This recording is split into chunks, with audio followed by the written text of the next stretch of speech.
Hello, my name is Keith Conley, and I will be your moderator today. We will be bringing you valuable content and things to consider with student loans. Student loans are a major topic of discussion, and we will be discussing some of the new things that you need to be consider with your student loans. Just so you know, I am not your financial advisor, at least not likely. And so this presentation should be taken as informational only.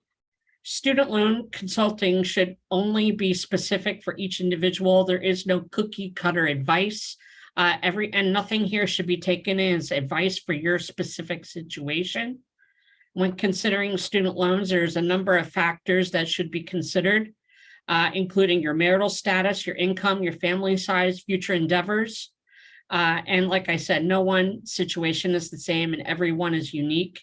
If you want specific advice for your situation, I do suggest that you speak with your financial advisor and tax professional.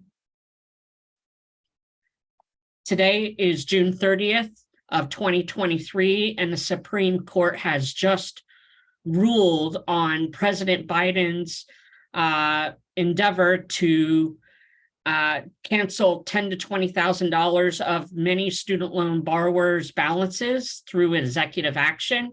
As we know, the Supreme Court did rule against President Biden on that. And to keep this in perspective, the Supreme Court ruling has nothing to do about fairness. It's about whether or not President Biden has standing or the ability to cancel student debt. And so the Supreme Court has ruled on that. That is final. The other thing that we need to consider is income-driven repayment. President Biden has come up with a proposal to revise income-driven repayment, but nothing has been approved as of yet. And with income-driven repayment, as with anything else in life, it is always important to make decisions based upon facts that are relevant today, not what could happen in the future, because we never know about the future and we can always change our decisions and make adjustments as circumstances change. So we are going to be going based upon the facts today in our presentation. In 2020, under the CARES Act moratorium, as you well know, interest and payments were put on pause, and most borrowers have not made a payment on their student loans in over 3 years. And so what has happened in that time is that we've had a good bit of inflation. The cost of gas, food, and car payments and all our expenses have gone up. But now we're going to have 43.5 million student loan borrowers paying on loan balances exceeding that of $1.7 trillion. Just to give you some perspective on this, credit card debt in this country is right around $925 billion as of the third quarter of 2022, according to Forbes magazine. The only debt balance larger than student loans are mortgages at $10.44 trillion, and that's coming from information from the New York Federal Consumer Debt Panel. The average balance of student loans is somewhere between $35,000 and $40,000, and the average payment for some borrowers is going to be somewhere around $340 a month. I've seen quite a bit of loans that are much less, and I've seen a whole lot of loans that are much, much more. And so what is going to be happening in October is that you will have to start resuming payments. Now, with the CARES Act moratorium, what has happened is we have had 8 extensions on that interest and payment freeze, but I'm here to tell you that that is not going to happen again. Under the debt ceiling negotiations between Senator McCarthy and the Biden administration to raise the debt ceiling, the Republicans negotiated to resume payments. So this is happening. This is not something that will be extended again, and it's incumbent upon you to figure out and understand your options. And that's why we are here today, to help you think about the things that you need to do in order to be ready to make your payments come here this fall. It's always better to think about these things ahead of time. It's always better to know the facts ahead of time so that you can be prepared and not be surprised by what happens with your student loans and other parts of your life because you're not prepared. There's quite a few problems that many borrowers have with their student loans, or they create for themselves. Many borrowers have avoided thinking about their student loans for the last 3 years. Only a small percentage have made any payments at all in the last 3 years, even though 100% of their payment would have gone down towards paying their principal. You will be surprised, however, how many few will resume making payments even when they are required to do so, because they do not take the proper steps to do so, and they will not be able to make those payments. Many will procrastinate and wait too long to figure out how to handle their loans. And so it's always better to know your options ahead of time to avoid making costly mistakes that will cost you thousands of dollars. But in order to stop procrastinating and being ready to make your payments, you need to be educated. Many borrowers are not educated on student loans, and for good reason. They are very complex, kind of like the tax code. It's easy to make mistakes. Things are always changing, and so borrowers make mistakes that, again, will cost them thousands of dollars. And the longer you wait, the more likely you are to make mistakes. But then the fourth problem is that we're not always sure who to trust. Student loan servicers have not always been a source of wisdom and provided a great deal of insight on how borrowers could make their payments in the most efficient way. A lot of times these servicers are people on the phone who are trained to read script, take payments, offer deferments and forbearances, and to enter people in income-driven repayment, but they're not able to provide legal or tax or financial planning advice. They're just simply there to get you into a payment or a deferment when that is in the best interest of the servicer rather than the actual borrower. There are servicers on record in court saying that their bottom line is receiving the most payments and that they have no fiduciary obligation to the borrower, meaning that they don't have any obligation to act in your best interest. They're just disseminating information, and a lot of the information is not taking into consider your whole situation. They're not able to do that. They're not qualified to do that. And so they're just there to act as a servicer on behalf of the U.S. Department of Education. Then there are other independent companies, we call them debt consolidation companies or third-party consolidation companies, who call borrowers and oftentimes are misleading, running people's credit and acting like they are the servicer to enter them into a program that you could enter into for free. But again, these bad actors are not providing holistic information. They're actually being quite deceptive in many cases and have actually run into a lot of legal trouble. And I've actually been contacted by many of these providers asking for my expertise, but have refused to do so just because I know their reputation. So I want to tell you a little bit about myself. My name is Keith Conley. I am a certified financial planner and president of True Legacy Financial Planning. I have been involved in the student loan industry for over a decade, providing consultations to student loan borrowers in the thousands.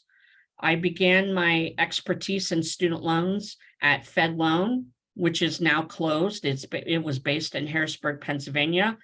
And I'm here to tell you that there is not much that I haven't seen in the student loan world. I've seen extraordinary high balances. I've helped folks qualify for lower payments. I've helped borrowers receive forgiveness. I've assisted borrowers in default. I've helped borrowers stop wage garnishments and seizure of federal dollars. I've intimate experience with things like income-driven repayment, public service loan forgiveness, teach grant, default collections. And I've seen so many borrowers making mistakes that will cost them tens of thousands of dollars. The highest student loan balance I've ever seen is over $1 million. And I've seen that several times. And so there really isn't much that I have seen. Now, working at FedLoan, I was working for the government.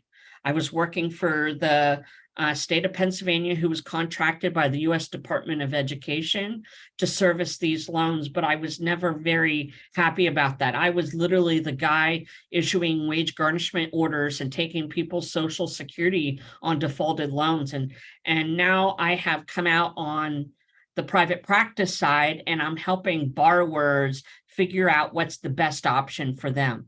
And I have literally helped many borrowers figure out how to get the lowest possible payment with the most amount of forgiveness. I've helped them figure out how to pay on their loans most efficiently. And I have helped many borrowers who were confused and angered over the lack of information and the clarity of information become very clear and understand their options. As I stated earlier, I'm the president of a financial advisory firm specializing in working with medical professionals and other public service loan and nonprofit employees who wish to qualify for public service loan forgiveness. You know, when it comes to your options for student loans, there are generally two options. You can either repay them, pay off your student loans, or you can have them forgiven. It sounds easy, right? But it's not quite that easy. With repayment, there's many different repayment options. There's standard repayment, which is based upon a 10, 20, or 25-year term, and you'll make that payment based upon the size, the term of that loan, and interest rate. Then there's graduated repayment, which you will pay based on a lower payment in the early years of the loan repayment period, and then the payment will grow every 2 years until you pay it off at the end of that term, which again could be 10 to 20 years. Then there are several income-driven repayment options, and this is where it gets very complex. Which income-driven repayment works best for me?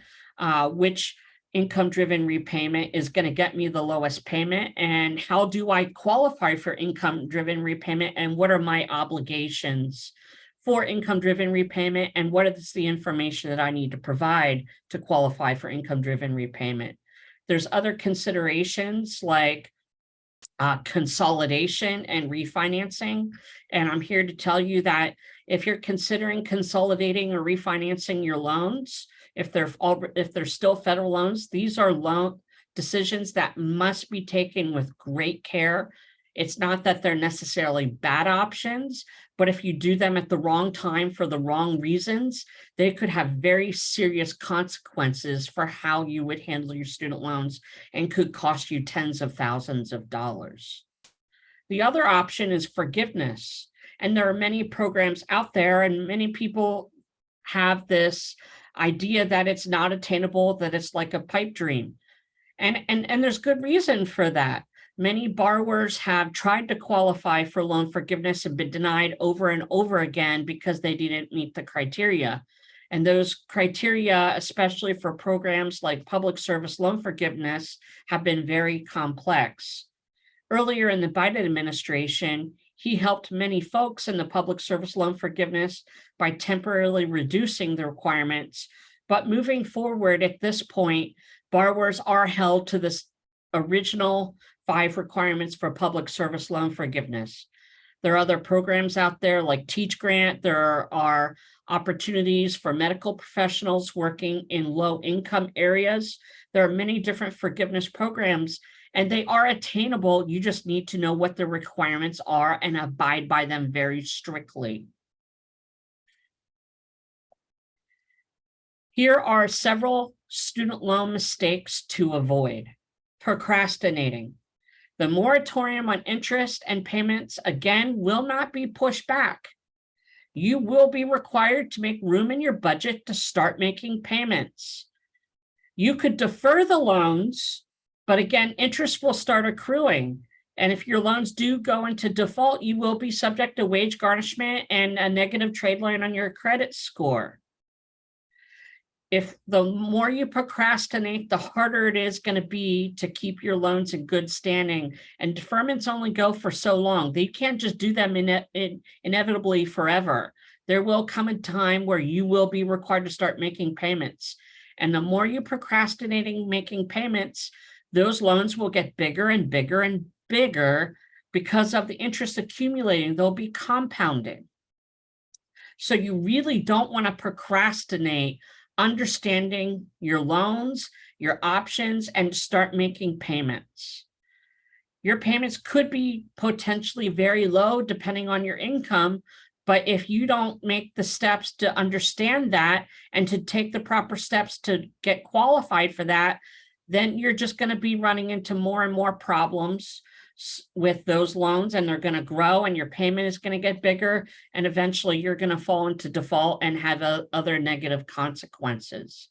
If you procrastinate, you may find that your loan balances grow and grow. Your payments will get larger and larger, and you may be losing opportunities to qualify for a car payment, to get a car with a car payment, or to qualify for a mortgage or other types of loans. You may lose opportunities to save money for retirement. You really need to not procrastinate and get a handle on what you should do to be most successful with your student loans. The second mistake that borrowers make is not understanding your loans. Borrowers need to know their loan balances. They need to know the interest rate and the type of loans. They need to know what their standard repayment will be. And knowing the type of loan will influence your repayment options, especially if Biden's proposal for income-driven repayment is implemented. If you want to know more about your loans, the best place for you to go is www.studentaid.gov. If you have a federal loan, you will be able to see all of your loans there. You could actually also go to your servicer, whether that is Mohila or any other servicer, and you'll be able to see them there. What I have seen, however, is that many borrowers don't realize that they have more than one student loan. They think that, hey, I just have one student loan and it's handled by such and such servicer. And they don't realize that they have multiple loans at different places. And the benefit of going to studentaid.gov is that you'll be able to see all of your federal loans in one place. You know, the timing of those loans when they were dispersed, the interest rate, and the type of education, whether it was undergrad or graduate education, you know, for those loans, it all makes a difference. The third mistake that folks make with their student loans is not understanding their repayment strategies. Either you're going to go for forgiveness, or you're going to pay it off. And a lot of times people don't realize that income-driven repayment in itself is, in a sense, a forgiveness strategy. It is a forgiveness program. Now, many people will pay off their loans before it is forgiven, but it is possible that at the end of 20 or 25 years, whatever balance remains on those loans will be forgiven. But you need to know what your payments will be, what your options are, and whether or not it's better for you to pay them off sooner than later, or if you qualify for a lower payment under income-driven repayment. It may even be possible that your standard repayment will be lower than your income-driven repayment. And these are all things that you need to know. If you want forgiveness, then you got to know what the requirements are and how to pay the least amount during the term of your loan until you qualify for the forgiveness. There are tax issues. You got to consider future employment options and where you think you're going to be employed in the future. These are all sorts of things that you got to consider. The next mistake that people make with their student loans is not knowing the consequences of consolidation. Now, that's not to say that consolidation is a bad thing. It may, in fact, be the best option for you, especially if you do not have qualifying loans for forgiveness, or if you have multiple loans with multiple servicers and you just want to pay one servicer to pay your monthly payment. Consolidation is not going to change your interest rate, but it may extend the term of your loan, meaning it may extend the period of time that you have to pay it, which will require that you actually pay more interest over the term of the loan. It may lower your monthly payment, but you'll be paying for a longer period of time and you will pay more interest in the long term. That may be a good option for you, but you need to know that if you consolidate, that may also negatively impact your ability to receive forgiveness. So you really got to be careful with consolidation. And the fifth mistake that folks make is trusting the wrong people. I've been around long enough to know that there are multitudes of student loan consolidation companies. These are for-profit companies where there will be people with a phone script. They're going to try to run your credit and to enter you into a program and have you pay them to enter you into a program. They're not asking you about your specific situation, but you're actually giving them access to view your student loans on the studentaid.gov website. And a lot of times they're very sneaky about this. And then they're going to run your credit and then charge you a large fee on interest to file paperwork that you can do for free. Then there are things like servicer error. Your loan servicer is not capable of providing you with holistic advice. They're not capable of providing you with tax advice. They're not able to or interested in even asking you about your future plans. They're not interested in providing you with advice on how to lower your payment. They're just there to give you your options. Many times, like I said before, these are folks who are reading a script. And they're not interested in knowing anything about your specific situation, helping you to understand what the best option is for you. So there are a lot of bad actors in the space, and a lot of times your servicer will only be of moderate assistance, if at any. I have literally called student loan servicers with my clients and got them months of credit that they were missing. I got one of my clients 18 months of credit towards public service loan forgiveness that the loan servicer had previously denied them because they didn't understand their own requirements. So it's really, really important to know all of these things. You really need to know your loans. You need to know your options. You need to know the consequences of one action over another. And you really need to know how to trust. So there are two ways that you can be successful with your student loans. You can do it yourself, and that's perfectly fine. I've met a lot of folks who have a very good handle on their student loans. But more often than not, student loans are becoming very complex, similar to that, like your taxes. You can do your taxes yourself. No one's ever stopped anyone from doing that. But why do we constantly or very frequently pay a tax professional to file our taxes for us? We do it because they have an expertise and it's very complex. If you want to read the IRS code, it's several thousand pages long and it makes for very dull reading. Well, student loans are becoming very complex all the time, just like taxes. You can spend hours reading government websites. You can spend hours talking to poorly trained servicers who do not give advice. They just give information. You can keep in track of all the information that is changing on student loans and your options.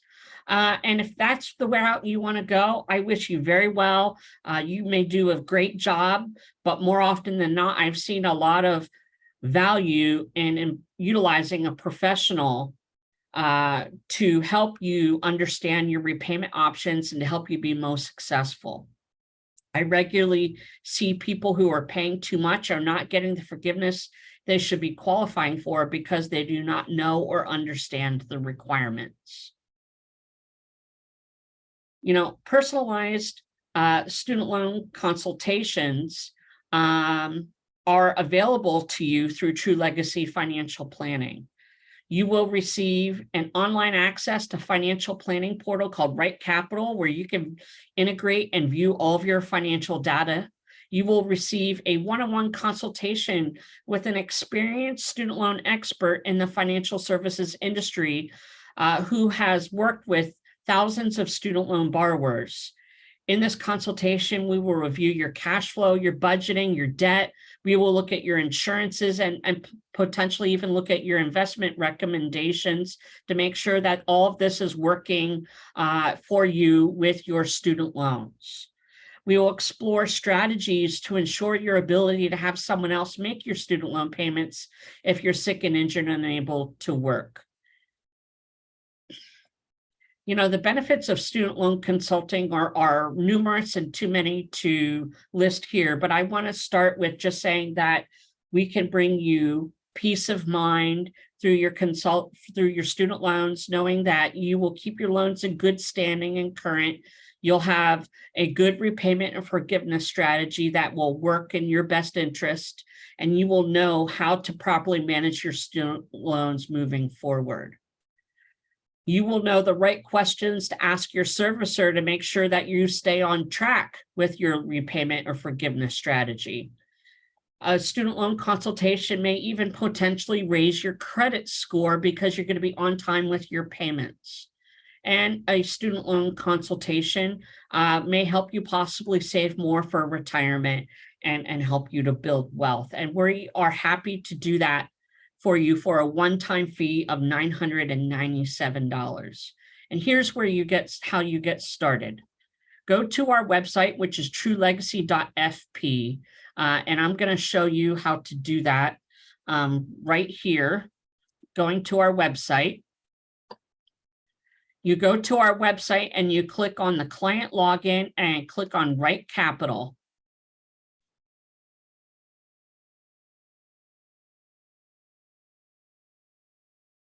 And it will be loading here. Let's try that again.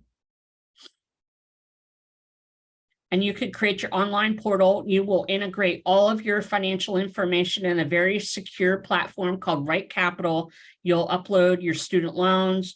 You'll upload your bank accounts and all your investment accounts and your insurances. And then you're going to go back to our website and you're going to schedule a short introductory phone call with an expert from True Legacy Financial Planning using our calendar. And one of our experts will reach out to you and we will set up the process for you to get your student loan consultation. Thank you very much for attending our webinar on student loans. We look forward to working with you and providing you with exceptional advice and providing you with a strategy to help you be successful with your student loans. We take great pride in our work and we take great pride in seeing each of you succeed in your life and improving your cash flow and helping you with your student loans. Again, my name is Keith Connolly. I am the president of True Legacy Financial Planning, and we thank you for attending.